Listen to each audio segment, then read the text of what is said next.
ഈ വർഷത്തെ സംസ്ഥാന ഹജ്ജ് ക്യാമ്പിന് മെയ് 20 രാവിലെ 10 കരിപ്പൂർ ഹജ്ജ് ഹൌസിൽ തുടക്കമാകും. വൈകിട്ട് 4:30 ക്യാമ്പിന്റെ ഉദ്ഘാടന ചടങ്ങ്.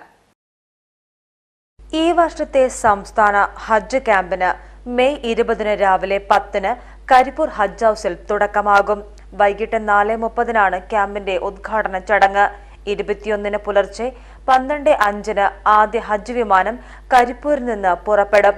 എയർ ഇന്ത്യ എക്സ്പ്രസിന്റെ IX 3011 നമ്പർ വിമാനത്തിൽ 166 തീർത്ഥാടകരാണ് ആദ്യ വിമാനത്തിൽ ജിദ്ദയിലേക്ക് പുറപ്പെടുക. അതേ ദിവസം രാവിലെ 8 വൈകിട്ട് 3 രണ്ടാമത്തെയും മൂന്നാമത്തെയും വിമാനങ്ങൾ യാത്ര തിരിക്കും. ആദ്യ വിമാനം പുലർച്ചെ 3:50 ജിദ്ദയിലെത്തും. മെയ് 26 കൊച്ചിയിൽ നിന്നുള്ള ആദ്യ ഹജ്ജ് വിമാനം. ജൂൺ 1 കണ്ണൂരിൽ നിന്നും യാത്ര തുടങ്ങും. സംസ്ഥാനത്ത് കോഴിക്കോട്, കണ്ണൂർ, കൊച്ചി എന്നീ 3 എംബാർക്കേഷൻ പോയിന്റുകളിൽ നിന്നാണ് ഇത്തവണയും ഹജ്ജ് വിമാനങ്ങൾ പുറപ്പെടുന്നത്.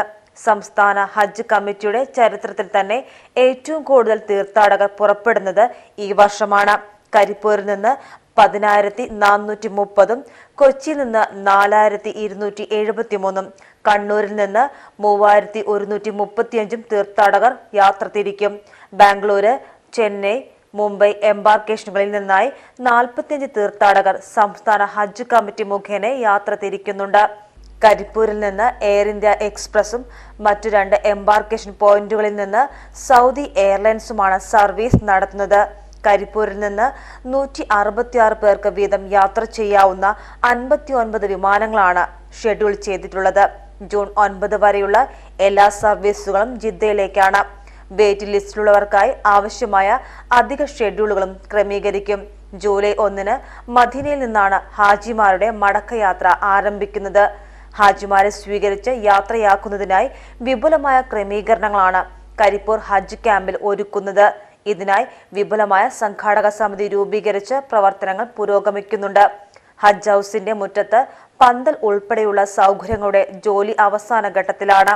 ഹാജിമാരെ സ്വീകരിക്കുന്നതിന് ഹജ്ജ് ഹൌസിന്റെ പ്രധാന കെട്ടിടവും കഴിഞ്ഞ വർഷം ഉദ്ഘാടനം ചെയ്ത വനിതാ ബ്ലോക്കും പ്രവർത്തന സജ്ജമായി.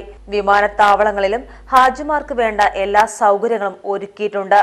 എമിഗ്രേഷൻ നടപടികൾ വേഗത്തിലാക്കാൻ കൂടുതൽ കൗണ്ടറുകൾ ഒരുക്കും. ഹാജിമാർ നേരിട്ട് വിമാനത്താവളത്തിലെത്തി എയർ ഇന്ത്യ എക്സ്പ്രസ് കൗണ്ടറിൽ ലഗേജ് കൈമാറിയ ശേഷമാണ് ഹജ്ജ് ക്യാമ്പിലേക്ക് എത്തേണ്ടത്. ക്യാമ്പിന്റെ അവസാനഘട്ട സൗകര്യങ്ങൾ ഉറപ്പാക്കുന്നതിന്റെ ഭാഗമായി ചൊവ്വാഴ്ച സംസ്ഥാന ഹജ്ജ് കമ്മിറ്റി എക്സിക്യൂട്ടീവ് ഓഫീസർ കൂടിയായ ജില്ലാ കളക്ടർ VR വിനോദിന്റെ അധ്യക്ഷതയിൽ ഹജ്ജ് ഹൌസിൽ ബന്ധപ്പെട്ട വകുപ്പുകളുടെ ഏകോപന യോഗം ചേർന്ന് സ്ഥിതിഗതികൾ വിലയിരുത്തി. Airport authority, emigration, customs, CISF, air India express, ആരോഗ്യം, police, fire force, PRD, railway, KSRTC, RTO, KSCB, water authority, BSNL, PWD roads, civil supplies തുടങ്ങിയ വകുപ്പുകളുടെ പ്രതിനിധികൾ യോഗത്തിൽ പങ്കെടുത്തു. Page team news, Ponnani.